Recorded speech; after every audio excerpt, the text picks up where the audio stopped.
On Christmas Day, my girlfriend Sophia and I had made an appointment to get our marriage license.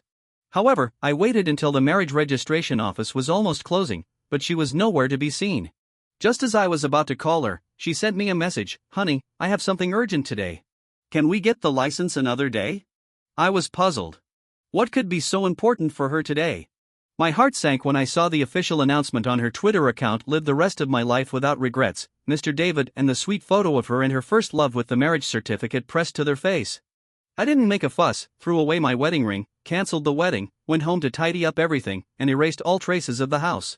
My girlfriend called me, crying and complaining. "Didn't you say that no matter what I do, you'll love me? Why are you going back on your word? You left without saying goodbye. Don't you love me anymore?" On the day I left, she chased after me in her wedding dress, crying and begging me to marry her. Main text. If you like it, remember to subscribe. In the marriage registration office, beautiful small colored flags were hung everywhere, creating a festive atmosphere. Couples came and went, holding their newly obtained marriage certificates, hugging, kissing, and taking photos to announce their happiness with beaming faces. I was lost in thought looking at the photos on Twitter, and the household register and photos in my hand fell to the ground, jolting me back to reality. Just as I was about to pick them up, another hand reached out first. A glimmer of surprise flashed through my heart. When I looked up, I saw a strange man standing in front of me, accompanied by his newly wed wife. He picked up the household register and photos and handed them to me, smiling and saying, "Brother, are you also here to get a marriage license?" I nodded and laughed self-deprecatingly. Sophia is probably having a sweet time with David right now. How could she come to me? The man looked around and asked in confusion, "Then, where's your wife? There are a lot of people on Christmas Day. Don't lose your wife. Be careful she gets angry and refuses to marry you." The man and his wife looked at each other and smiled, full of happiness. My nose twitched. Suddenly, I remembered that Sophia and I were once like this. 16-year-old Sophia had skin so white that it seemed translucent in the sun. When she looked at me, her eyes were filled with stars, and her voice was like a melody. "James, when I grow up, can I be your wife?" It all seemed like yesterday, but in the next moment, the sweet of the two on Twitter instantly pulled me back to reality. I put my phone in my pocket and a bitter smile curled up on my lips. She got married to someone else. After saying this, ignoring the surprise in his eyes, I turned around and left because I was afraid I could no longer hide my embarrassment. I was lying in the driver's seat, looking at the photos of Sophia and me all over the car roof, and memories came flooding back. A month ago, at my birthday party, Sophia, in a wedding dress, walked towards me surrounded by our childhood friends, holding flowers. "Mr. James, I'm 27. Can you marry me now?" My eyes were red. I took the flowers from her hand, knelt down on one knee, and took out the prepared ring to put it on her finger. "Miss Sophia, I do." At that moment, my voice couldn't help but tremble. I remembered every anniversary of our relationship and her birthday. I would plan days in advance each time, just to make her happy. Every day after work, I would drive to pick her up immediately. Then we would go to the supermarket to buy groceries and cook together. Even Sophia's colleagues were envious. "Wow, Sophia, your boyfriend is perfect. You must have saved the galaxy in your previous life to find such a gentle and considerate boyfriend." Every time she heard such praise, Sophia's face would turn red with shyness, and her eyes looking at me were filled with sweetness. "Mr. James, please teach me a lot for the rest of my life." Amid the cheers of our childhood friends, she kissed my lips passionately. I thought that after an 11-year-long relationship, we would finally have a happy ending. I was so excited that I couldn't sleep all night. Unexpectedly, it all vanished in a blink of an eye. Looking at the returning wild geese in the distance, a touch of sadness spread in my heart. I had to go see Sophia. There must be some mistake. How could our childhood friendship and love not withstand a passer-by who had disappeared for more than 10 years? As soon as I got home, I found that the door wasn't closed properly. Through the crack of the door, I saw Sophia talking to her best friend. "Olivia, I got married to David." It felt like a heavy blow to my chest, and I suddenly had difficulty breathing. Before coming here, I still had a glimmer of hope, thinking that it might be a prank. It turned out that I was just deceiving myself. Inside the room, Olivia was shocked. "Sophia, are you crazy? Why did you get married to David?" Sophia sobbed softly, but her voice was firm. "David is back. He was diagnosed with late-stage cancer and only has 3 months to live. We fell in love in junior high school. If it weren't for our family's obstruction, we would have been together long ago, and there would be no James. I've missed him once, and I can't miss him a second time. So, I'm very calm now. I want to have a wedding with him. I want to marry him because I love him. It felt like countless needles were piercing my body. The dense pain made me tremble all over. We had known each other since childhood for 27 years and had been in love for 11 years, but in the end, it couldn't compare to a crush she had when she was young and first in love. Sophia! Olivia suddenly roared, her voice hoarse. Even if you want David to leave in peace, you could have done it secretly. Why do you have to make it known to the whole world? Don't you think you're being mean? I thought Sophia would realize her big mistake and repent, but I never expected her next words to break my heart even more. Do it secretly? Are you kidding me?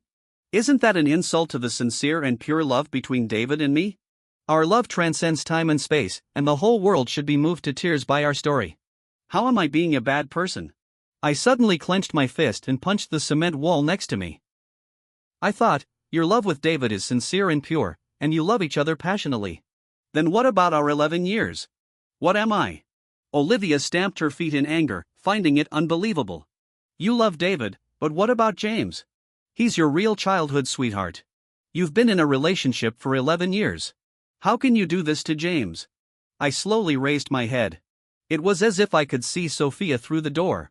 She looked proud. How am I being unfair to him? I'm just marrying David. I won't sleep with him or have his children. My body and my heart still belong to James. I'm not cheating. And James swore that he would marry no one but me. How can a man go back on his word? So, even if I marry David, he will definitely still marry me. Otherwise, when he said he loved me, he was lying. I don't know how I finally left there. I parked the car on the side of the road, sat in the driver's seat, and lit a cigarette. I closed my eyes and laughed bitterly. Actually, I don't like smoking. Maybe it was because the smoke was choking, making my eyes uncomfortable. I couldn't stop crying while Sophia's words echoed in my mind. Sophia and I were born in the same hospital one after another. We were real childhood sweethearts. Our fathers founded the largest domestic electronics group together. So, she had been my undisguised preference since childhood. If the story ended here, it should have been a happy ending for childhood sweethearts. But in high school, David appeared, a day student with dyed yellow hair and a wild and unrestrained manner. Such an outcast immediately attracted Sophia, who had been well-behaved since childhood. He was also the first boy to make Sophia's ears turn red when he confessed to her. As a result, her grades plummeted. Just as Sophia was about to fall for him, her father learned about it. On the same day, he gave David's family a large sum of money and sent David abroad, bringing Sophia and my story back on track. But who could have thought that a person who had disappeared for 10 years would reappear in front of her and even shatter our 11-year-long relationship? 3 months ago, when a meteor shower came, I shouted to the meteor, I, James, will marry no one but Sophia in this life. Sophia also looked at me with love and said, I, Sophia, will marry no one but James. That night, we made a vow to be together for life. I never thought that the person I loved the most would stab me in the heart, again and again, like slow slicing. There was only one cigarette left. I got out of the car and walked towards the convenience store. Suddenly, it started to rain lightly. On the street, pairs of lovers, wearing red couple outfits with 2 hearts printed on them, held hands and ran home desperately. They were running and laughing happily in the rain. I didn't run because I no longer had a home. Sophia suddenly called. I hung up without hesitation. She called again, and I refused again. Finally, I simply turned off my phone. I didn't know how to face her at this moment. Should I blame her? But 27 years of memories left me at a loss. I don't know how long it had passed. Suddenly, I heard someone ask with concern, it's raining so hard. Why don't you find a place to shelter? What if you catch a cold? I was startled. Only then did I realize that the rain wasn't hitting me. I slowly raised my head and saw that Sophia was actually standing beside me, holding an umbrella for me. I instinctively stepped back, preferring to endure the icy cold of the autumn rain rather than accept the warmth she gave out of pity. Sophia took a step forward and continued to hold the umbrella for me. Her eyes were red, full of distress. She gently took the cigarette butt from my fingers and threw it into the trash can. Smoke less. It's bad for your health. Is it any of your business? May I ask, who are you to me? After saying this, I walked away a few steps, took out a cigarette, and wanted to smoke again, but she took it away. Do you want to make me worry to death? As she said this, she took off her coat and put it on me. Looking into her eyes, I was a little dazed. At this moment, how I wished that the thing on Twitter had never happened. Sophia asked gently, have you eaten? I shook my head numbly, greedy for her tenderness. Back home, Sophia immediately filled half a bowl of soup and handed it to me. Drink some hot soup first to warm up. Don't catch a cold. I didn't take it.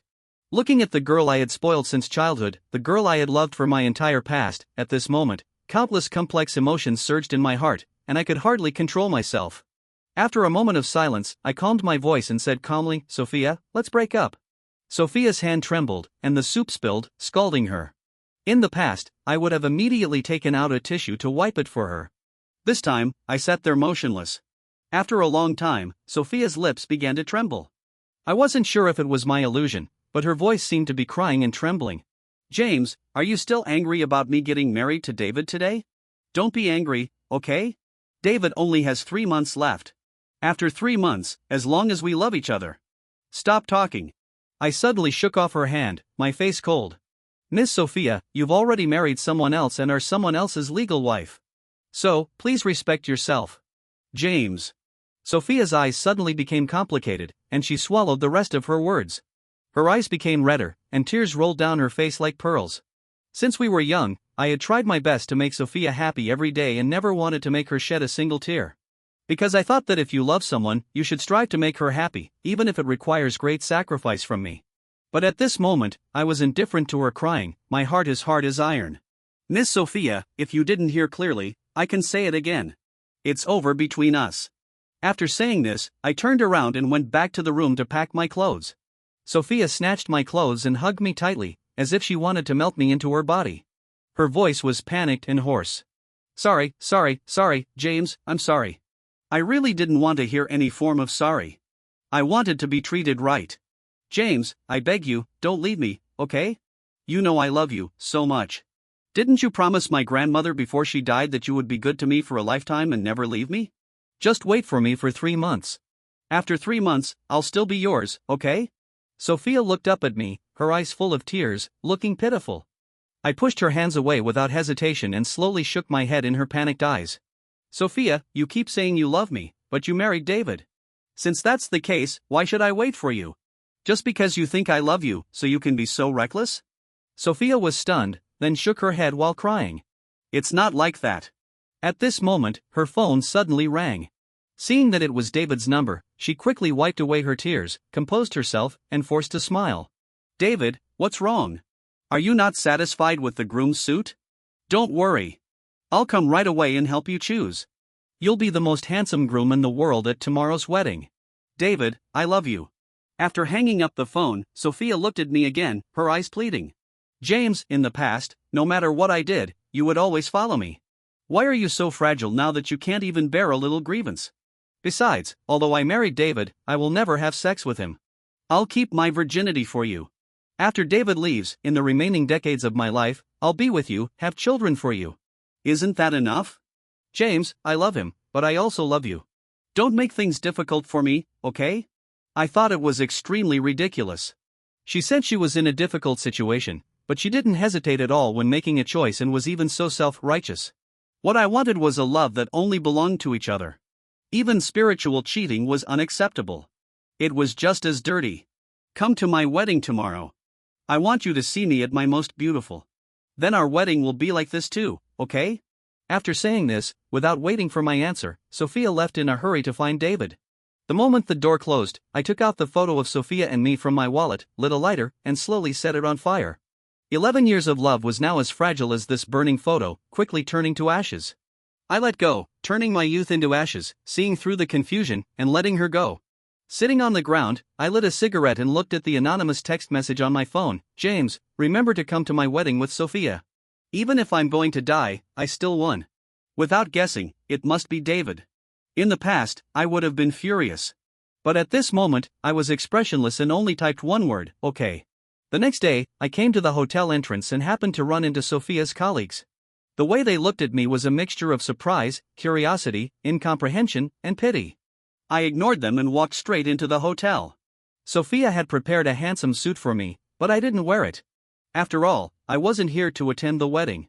From the entrance to the upper floors, wedding photos of Sophia and David were hung everywhere, each one brimming with sweetness and happiness. Red cloths were draped, and it was full of joy. The banquet hall was crowded with people, but none of Sophia's family members were present. Soon, I saw Sophia.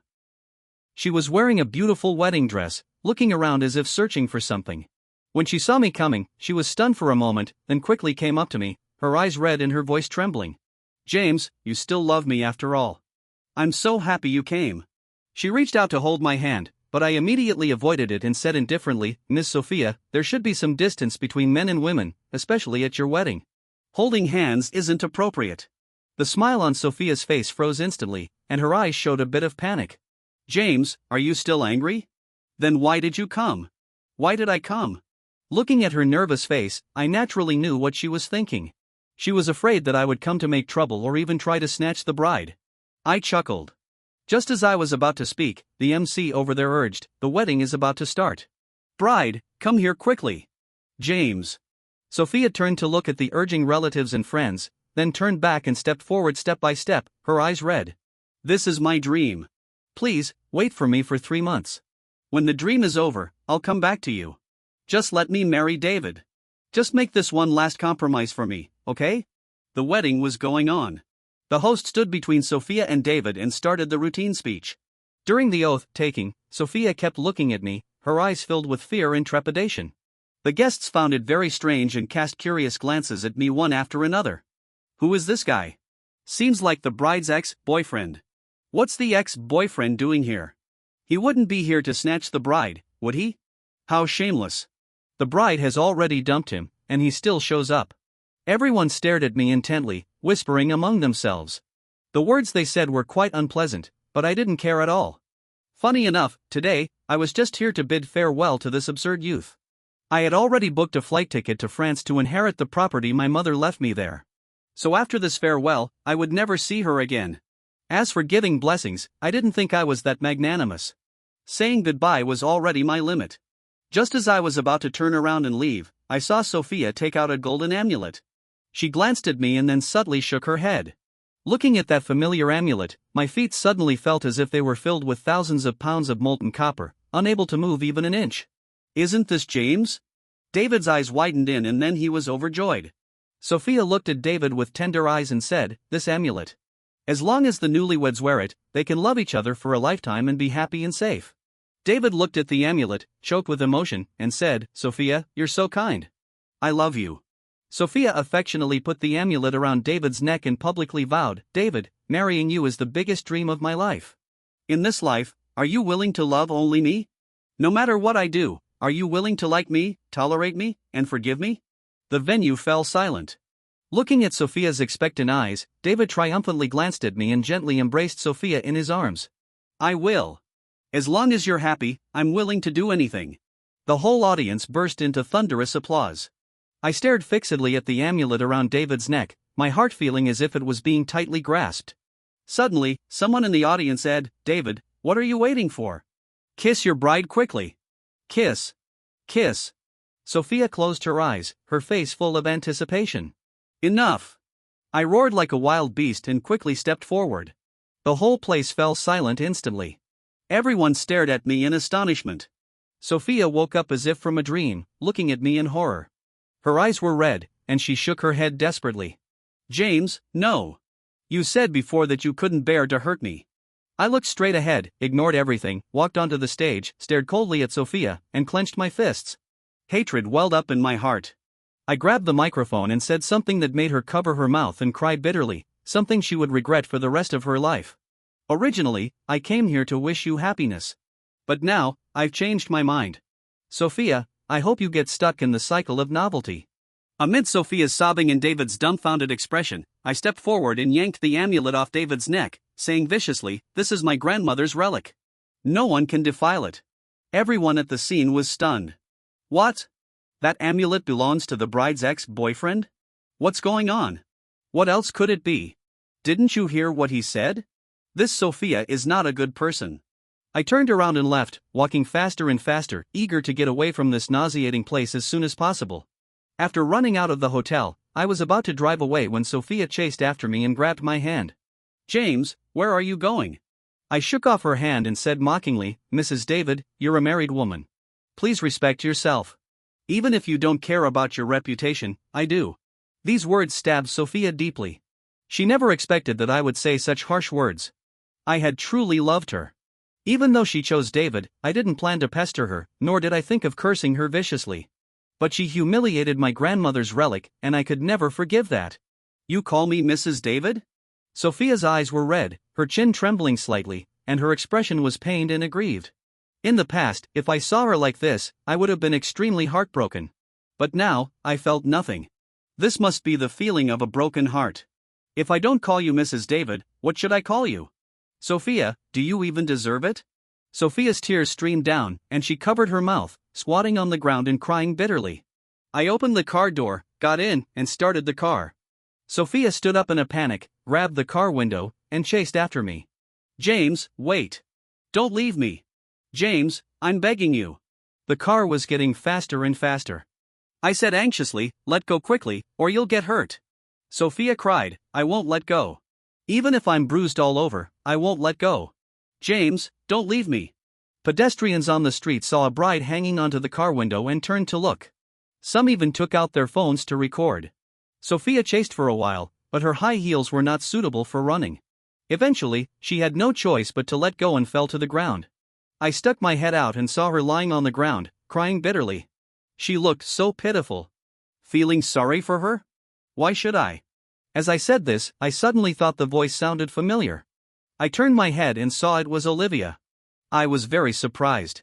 Weren't you in the hotel? How come you're in my car? I was, but I couldn't stand it anymore, so I wanted to leave. I happened to see you were leaving too and thought I'd hitch a ride.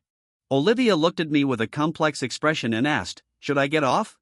I shook my head and said, no, I'll take you. Olivia asked, James, have you really let go?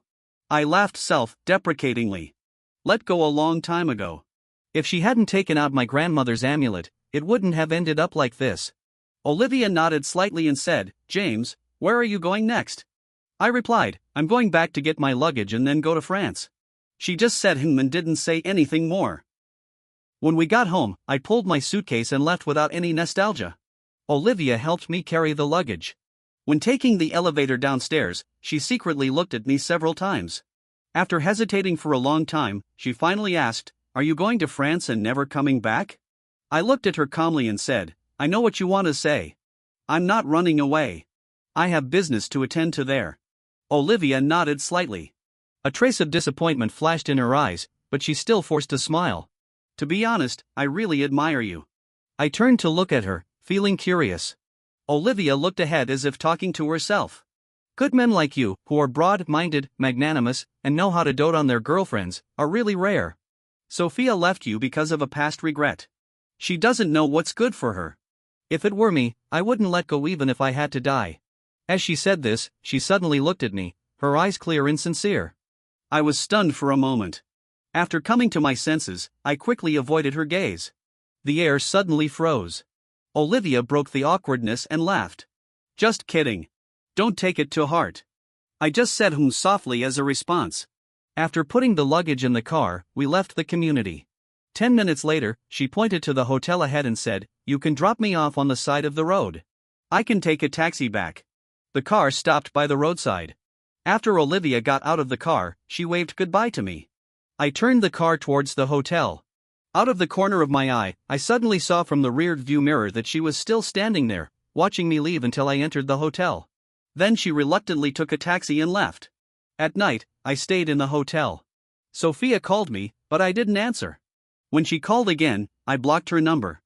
Feeling upset, I was about to go to sleep and find a house the next day. In the middle of the night, my phone suddenly rang. It was Olivia. As soon as I answered, she shouted, James, something's wrong. I instinctively thought something had happened to Olivia, so I asked, what's wrong with you? I'm fine. It's Sophia. Something's wrong with her. Just as she was speaking, the door was suddenly knocked. I asked Olivia to wait a moment and got up to open the door. Outside stood a policeman and a hotel staff. The policeman showed his ID and asked seriously, are you Mr. James? I had never dealt with the police before, so I felt nervous. I nodded woodenly. Yes, I am. What's the matter? As I asked, I was thinking in my mind that I shouldn't have done anything illegal today. The policeman noticed my nervousness and smiled. Don't be nervous. I'm not here to arrest you. Someone reported to our police station that her boyfriend was missing, so we came to look for you. As he spoke, he took out his phone and reported, "Captain, the person has been found. He's at the Vienna hotel. Bring the person who reported the case here quickly." I was completely confused when my phone suddenly vibrated. I picked it up and saw a message from Olivia. "James, Sophia called everywhere to ask about your whereabouts. When she got no results, she actually called the police." I finally understood and took the initiative to explain, "Officer, you've got it wrong. I'm not Sophia's boyfriend." The policeman didn't believe me and patted me on the arm, persuading me. "Young man, I was your age once.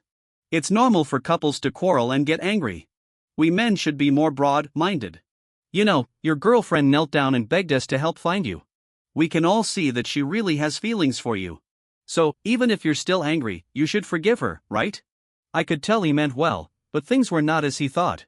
My relationship with Sophia was too complicated to explain in a few words. Helplessly, I went back to the room to pack my things, ready to leave. I really didn't want to see Sophia again. The policeman saw that I was about to leave and reached out to stop me, a bit annoyed.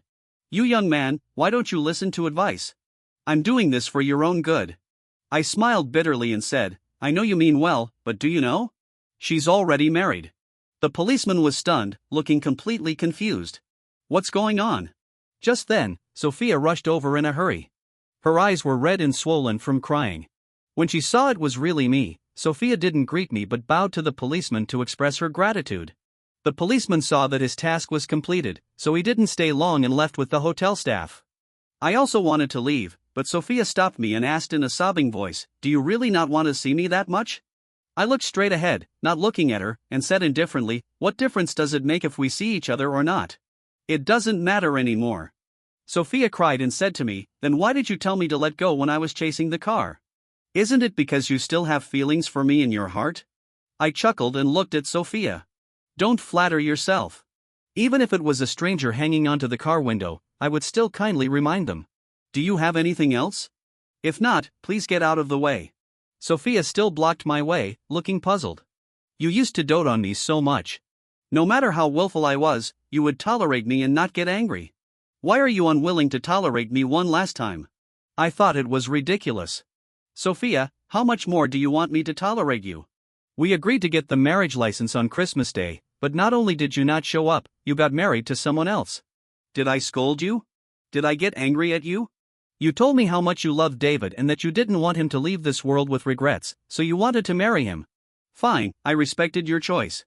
You asked me to come to the wedding, and I agreed. I still thought that as long as you were happy, it didn't matter if the one giving you happiness wasn't me. But why did you give away my grandmother's relic? You knew very well that my grandmother hoped you would wear it before she passed away. Do you think you my grandmother?" When I mentioned my grandmother, my eyes stung unbearably.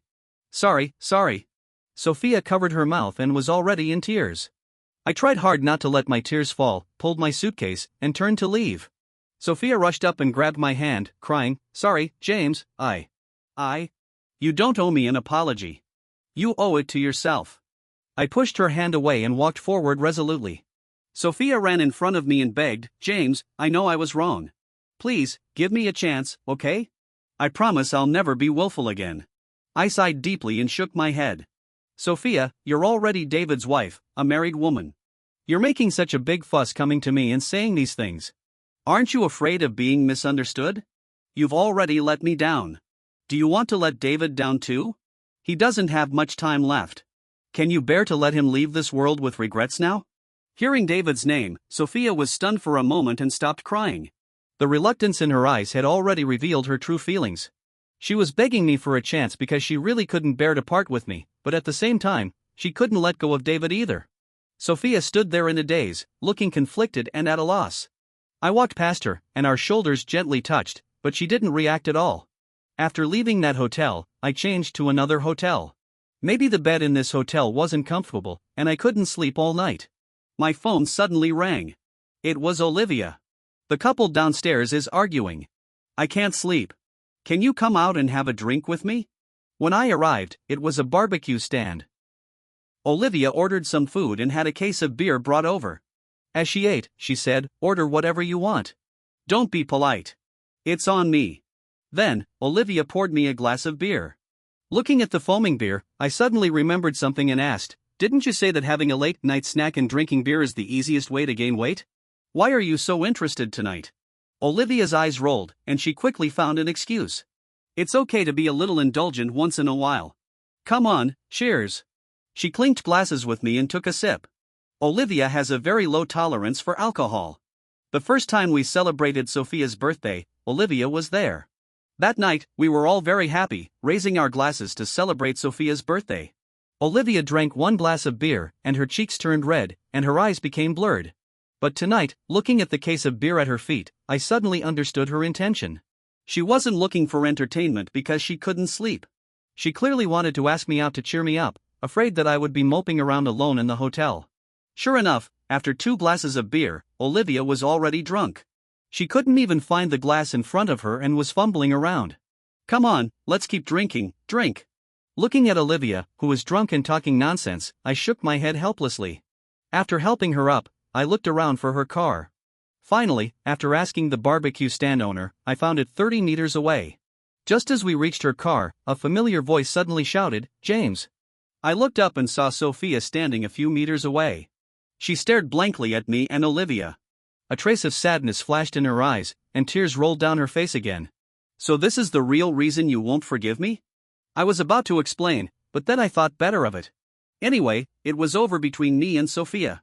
Why waste more words and get entangled? If this could make her completely let go of me, it might not be a bad thing. At least she wouldn't come looking for me anymore, and I could have some peace. I opened the car door, carefully helped Olivia sit in the passenger seat, and buckled her seatbelt. After making sure she wouldn't fall, I walked around to the driver's seat. Sophia suddenly grabbed my hand and said angrily, "When did you start with Olivia?" I looked up at her and asked coldly, "Does it have anything to do with you? On your wedding night, instead of staying with your Mr. David, you're out here in the middle of the night. Is that appropriate?" My words were like needles, stabbing Sophia so much that she winced in pain. She let go of my hand, and I stepped on the gas, and the car sped away. Sophia stood there, watching me leave. She didn't chase after me this time. She must have given up on me. That's for the best. Have you really let her go? I turned my head and saw that Olivia was sitting up straight, her eyes clear, without any sign of drunkenness. I was very surprised. I asked in surprise, "Olivia, you weren't drunk?" Olivia smiled sweetly. "Do you still think of me as I was 7 years ago?" After all these years in the workplace, I'd built up quite a tolerance for alcohol. I asked, puzzled. "Then why did you pretend to be drunk?" Olivia looked at me with a smile and asked, "James, you still haven't answered my question. Have you really let go of Sophia?" I turned my head, looked straight ahead, and nodded slightly with a blank expression. Out of the corner of my eye, I saw a satisfied smile curl up on Olivia's lips. After that night, I didn't see Sophia for 3 months. However, I learned from her friends that Sophia wasn't doing well. David was in the late stages of cancer, often suffering from unbearable pain all over his body, feeling like life was hardly worth living. Sometimes, when the pain reached its peak, he would throw things and hit people. At first, Sophia didn't know the situation. Afraid that he would hurt himself, she went to stop him, but ended up getting slapped in the face by him. Her lips were bleeding, and she looked a mess. Sophia deeply regretted marrying David because I had never even scolded her, let alone hit her.